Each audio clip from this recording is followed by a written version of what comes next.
Hello guys, welcome to Focus Educate. Myself Sneha Lokesh. Today we are going to start class 10th Geography chapter number 1 Resources and Development. ये chapter मैंने दो part में divide किया है क्योंकि ये chapter काफी लेंदी था. So let we will move to the first part. Today our first topic is resources. The question will be arise in your mind. Ma'am, what is the meaning of resources? Resources it means वो संसाधन है जो हमें आसपास के environment में मिलते हैं जिसको यूज करने के लिए हम टेक्नोलॉजी इकोनॉमिकल जो कॉस्टली और चीप दोनों तरीके के होते हैं और culturally all the people are acceptable. It means let we will move to the definition. Resources means everything in our environment which can be used to satisfy our basic needs, provided they are technologically accessible, economical, feasible and culturally acceptable. For examples, tidal energy, solar energy, wind energy and forest. So we will discuss about the topic development. Development means it is a process of change that affects people's lives. It may involve an improvement in the quality of life as perceived by the people undergoing change. It means development का मतलब है उसके द्वारा हर इंसान की life change हो जाती है. फॉर एग्जाम्पल, अगर आप क्लास 10th में हो, पहले आपके परसेंटेज 50 आए, देन 60, देन 70, देन 80.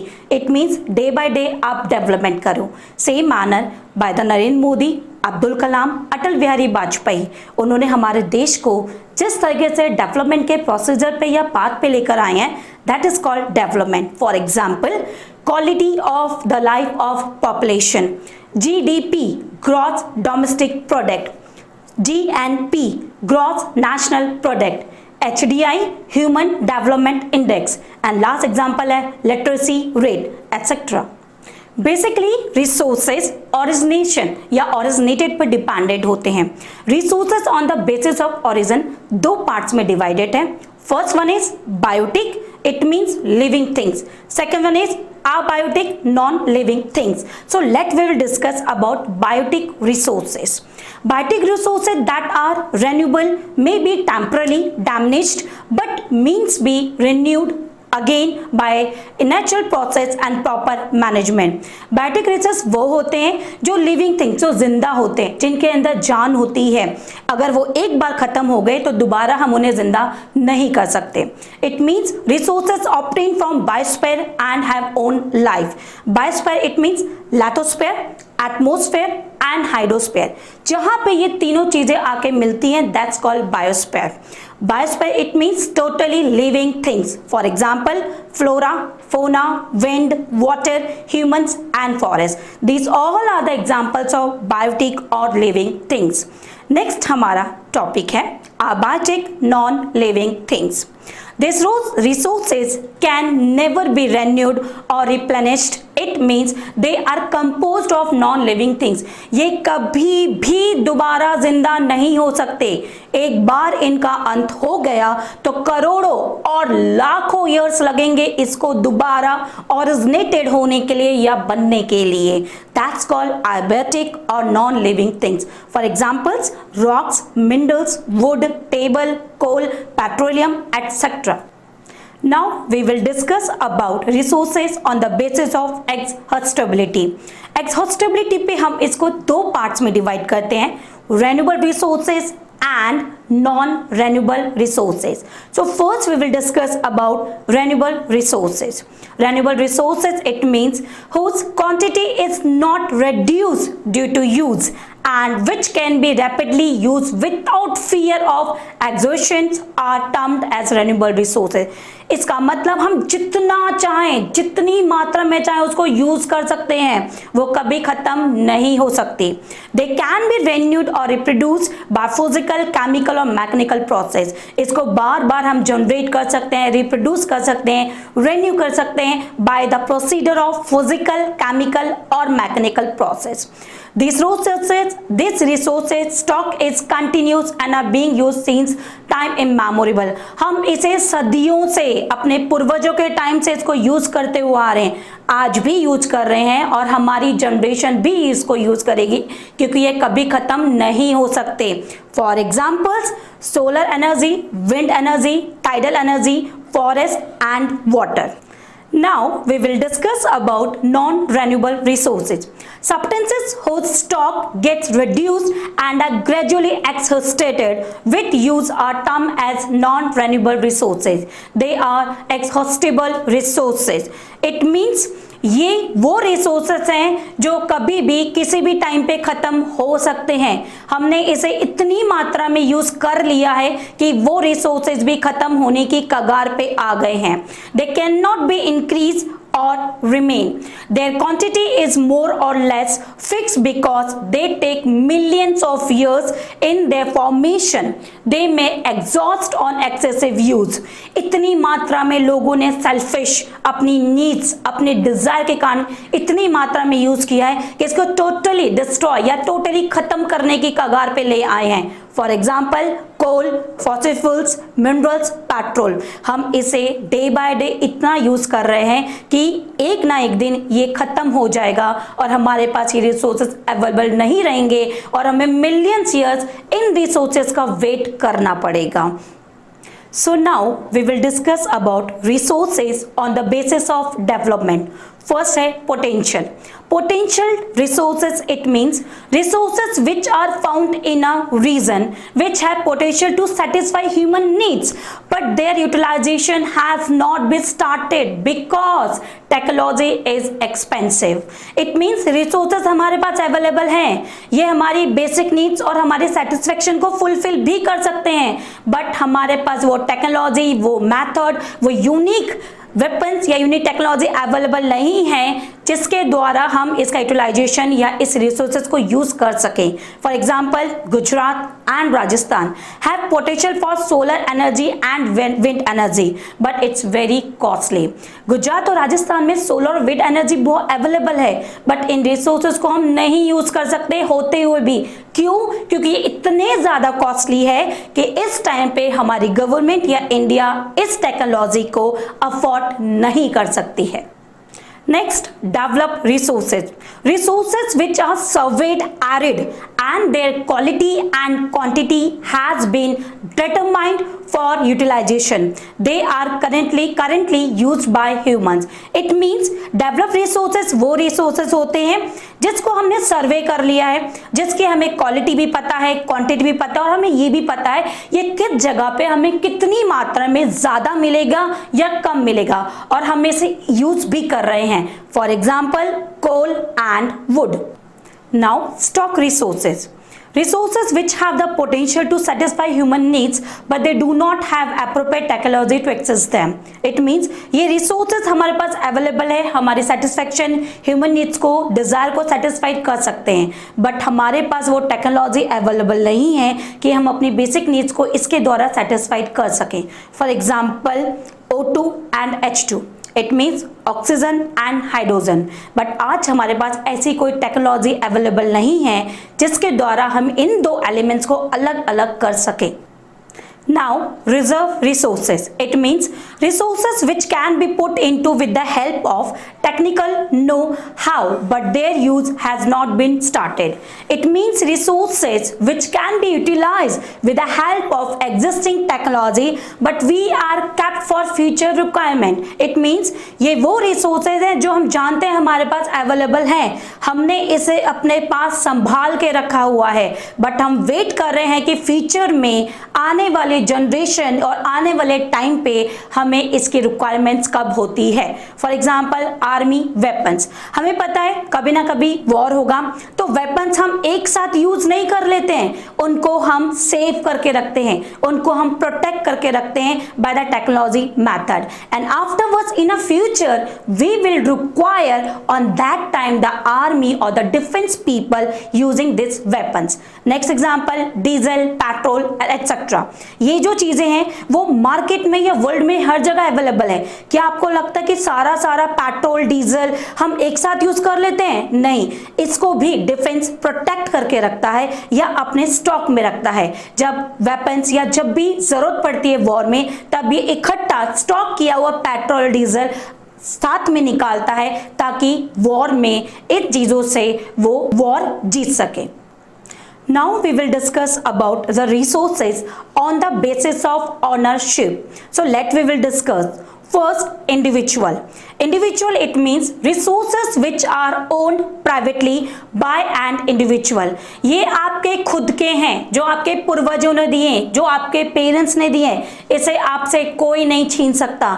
इसे आप अपने हक से बोल सकते हो कि ये मेरा है, इससे मुझसे कोई नहीं ले सकता। For example land, property, car, jewelry, house, car, wealth, etc. Now, community resources. Resources which are accessible to all members of community. इसमें किसी एक अकेले का हक नहीं है। आप ये नहीं बोल सकते सारे का सारा मेरा है, ये एक ग्रुप या एक कम्युनिटी का है। For example malls, temples, public gardens, cinema halls, playgrounds, picnic spots, इसमें किसी एक का हक नहीं है। ऑल ओवर द कंट्री हर किसी का हक है, वो इस पे जाके अपना कॉम्युनिटिव हक जमा सकता है। Now we will discuss national resources. All the resources available in the country are national resources, or in a easy manner we will say these resources which are within political boundaries and oceanic areas up to 12 nautical miles belong to the nation. For example, ये national की boundary में added होता है। You know we have a 29 state. We have a 2 sovereignty, internal sovereignty and external sovereignty.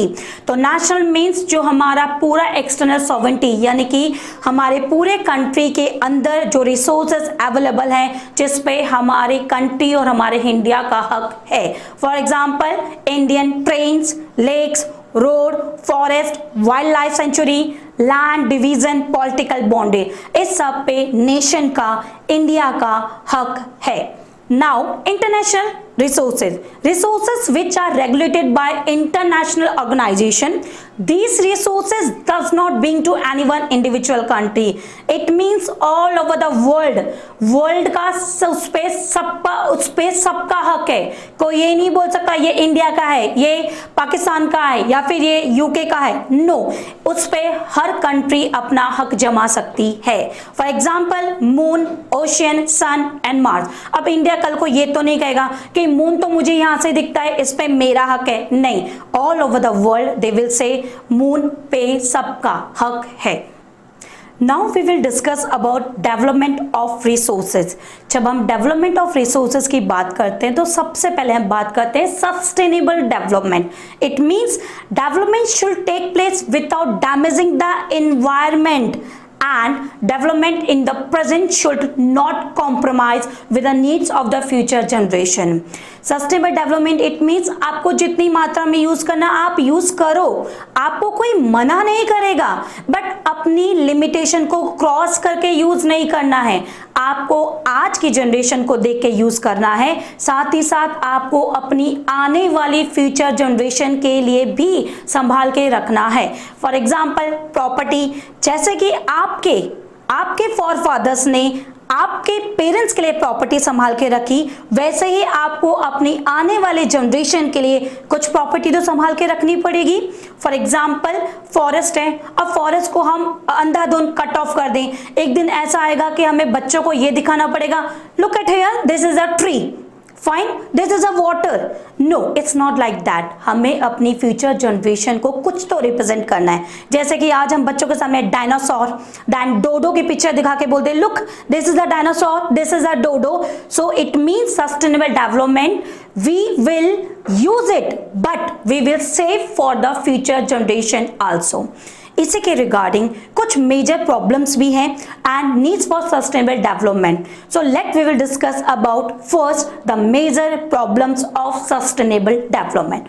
First, accumulation of resources in few hands, dividing the society in have and have not. It means resources पे कब्जा कर लिया है, जो rich है it means ये मेरा है, जो poor है उस पर उसका कोई हक नहीं है. For example, they are dividing have or have not.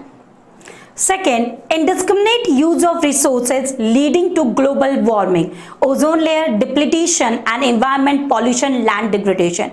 It means resources का इस वे में डिस्क्रिमिनेशन कर दिया है, इस तरीके से बांट दिया है कि ग्लोबल वार्मिंग की प्रॉब्लम स्टार्ट हो गई है. Ozone layer going in the path of depletion and environment pollution and land degradation will be happen right now. Why?